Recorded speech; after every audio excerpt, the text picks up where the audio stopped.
What's up, world? Welcome back to another episode of Just Grow It, the podcast. I'm your host, Big City Gardener, and today we are talking about in-ground beds. Okay? We're going to talk about what they are, the pros and the cons associated with growing in this way. Now, before we get started, I have to give you this disclaimer right here. I am biased. I love in-ground beds. I think there's nothing better than in-ground beds. I think they're the best looking beds. They may not be the best professional or most professional looking beds. That is always going to be raised beds, probably out of cedar or something. But I just have a bias towards these beds. Probably has to do with the first gardening beds that I remember. They were in-ground beds. It has to do with the fact that a lot of the people that I learned a lot about gardening from, they gardened in in-ground beds. It also has to do with the fact that I believe that you just get this crazy connection to the earth, to the soil, to the planet from in-ground beds. All right, so now that I said that, it is time to get started. What exactly is an in-ground bed? Well, an in-ground bed is a gardening bed that uses the native soil or the soil that comes from that area, that space. All right. So even if we think about farms that have long rows of mounded soil, all of that mounded soil was already in that farming space. All they did was mound it together. So it doesn't matter that it's elevated 6 to 8 inches off the ground. It is still an in-ground bed. All right. So let's get into the pros associated with in-ground beds. The first pro is that you do not have to bring in more soil. Okay. With in-ground beds, we're using the native soil that's already there. All we have to do is amend the soil first, test the soil, then amend it properly, and we're good to go. So it saves you money right there. Another pro is we don't have to actually physically construct the beds out of other materials. So we don't have to go and buy bricks or cinder blocks or cedar wood or pressure treated wood, whatever kind of wood you would use. You don't have to buy any of this. Again, we're saving money. So I would say that in-ground bed gardening is a more practical, more cost-effective way to get started gardening. Another pro is that in-ground beds are less permanent, right? We don't have to build any structures. We don't have to build any beds. So anytime we change our mind on the possible layout, or better yet, where we're placing these beds, it is a lot easier to make these changes with in-ground beds than it is with raised beds. Also, with in-ground beds, we are able to adapt to our situation a little bit more.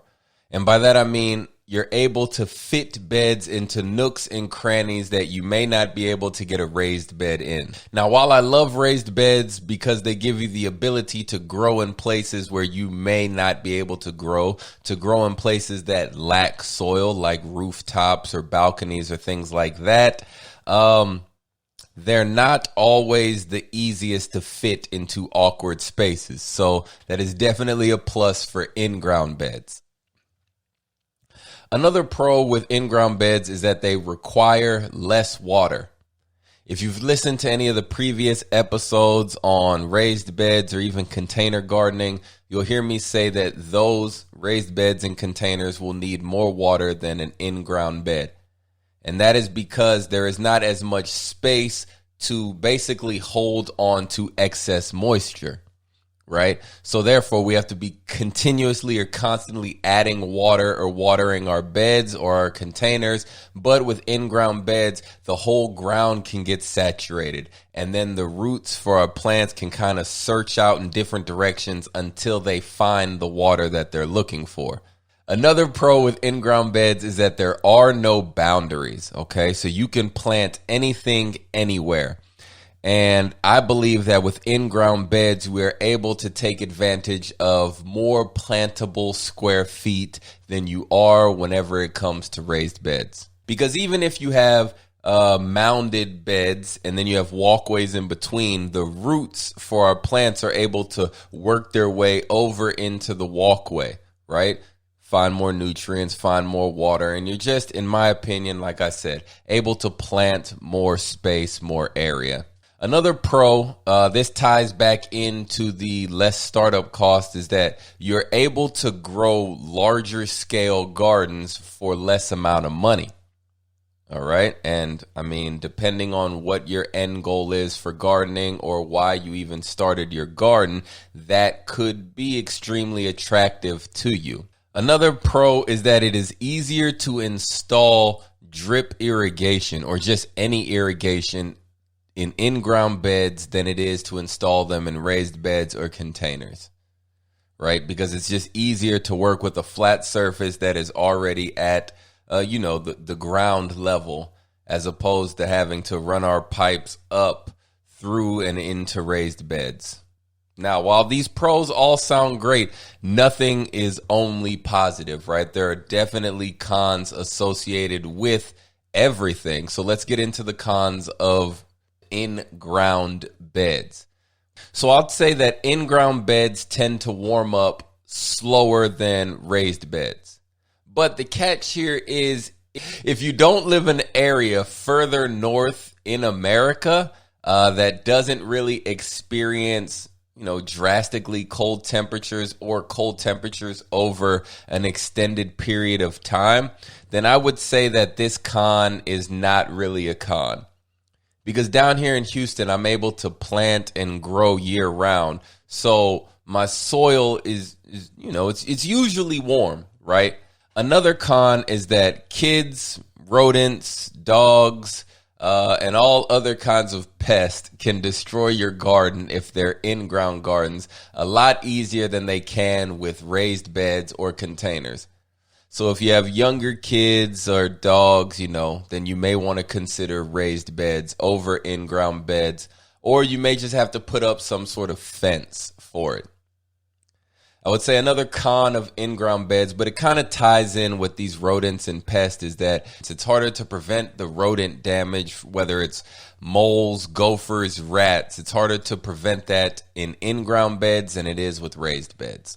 Because at least with raised beds, we could put some sort of hardware cloth or some sort of chain link or even just more wood underneath the bottom of the bed to stop it, or to stop or hinder any of these rodents or pests from getting into our garden. Now, I said a pro is that these in-ground beds can hold more water, or you have to water them less frequently.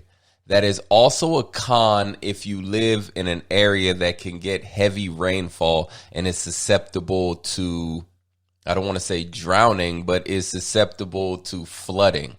All right. Because in-ground beds hold more water, if you live in an area that tends to flood, hey, you could easily flood and drown your crops. So keep that in mind as well. Another con is that, look, we're amending the native soil, and sometimes when we amend soil, it takes a lot longer than it would to just go out and purchase brand new top tier soil. That is a con. But I would say that that's also a perk, right? Because this is a way for us, gardening, in my opinion, is a way for us to connect, or better yet, reconnect with nature. So sometimes bringing in truckloads of soil to me is almost like, it's almost as if I'm not helping the earth. All right. And when I garden, I want to help the earth because the earth is helping me and giving me back this nutrient dense food. So I want to improve the soil that is around me, as opposed to just coming purchasing soil and placing that soil there. It's like, I'm giving the earth something and the earth is giving me something in return. We're doing something for each other here. Another con with in-ground beds is that when we first start or set up our in-ground beds, they will tend to have more weeds or deal with more weed pressure than raised beds. And that's because in the native soil, in our soil, it is already full of weed seeds and grass seeds and all sorts of stuff. So the second we get to tilling the soil, the second we get to moving the dirt around, then a lot of our seeds, or these weed seeds, will germinate. But an easy way to stop that is to make sure that we mulch mulch around our garden bed, mulch our garden bed. Yeah, man, go take a listen to the episode on mulching, the Just Grow It podcast episode on mulching, and you'll see why mulching is so important. But that's an easy way to get around one of the problems that is associated with in-ground beds. So there's just a few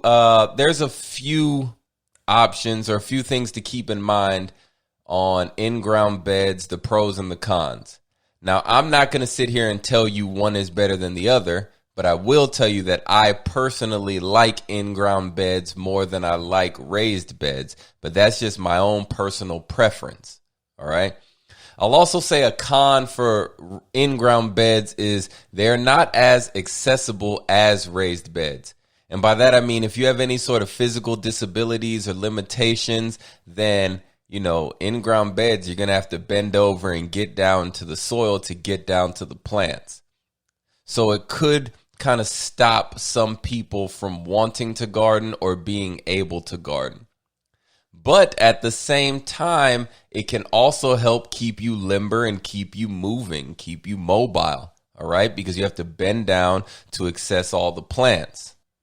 One other thing I will add is that in-ground beds are a great way to get started gardening. It's my favorite way to get started gardening because they are so cost effective. So anybody looking to set up a community garden, first, I applaud you. I think community gardens are dope and amazing places when used properly. But anybody looking to set up a new community garden, don't think that you have to go raised beds first. Give in-ground beds a chance. Give them an opportunity to show you what they're capable of.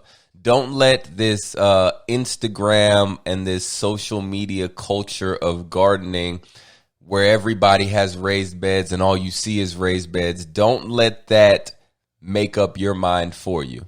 All right. Learn about the differences between the two and see which one fits your growing style and your situation better. That's all I have for today. That's it, man. Thank you for tuning in. You know what to do. Like, comment, tell a friend or two. And until the next time we speak or see each other, don't forget to just grow it. Peace. Before I let you go, I need you to do more than one thing. First, I need you to like, comment, subscribe to the podcast. Second, I need you to tell a friend or two about the show if you enjoyed it. And if you have anybody you think I need to talk to, I should interview, send the name over, put it in the comments, or send me an email, igrow@BigCityGardener. And check me out, man, on Instagram and on all social media platforms, Big City Gardener. We out. Oh, almost forgot. Just grow it.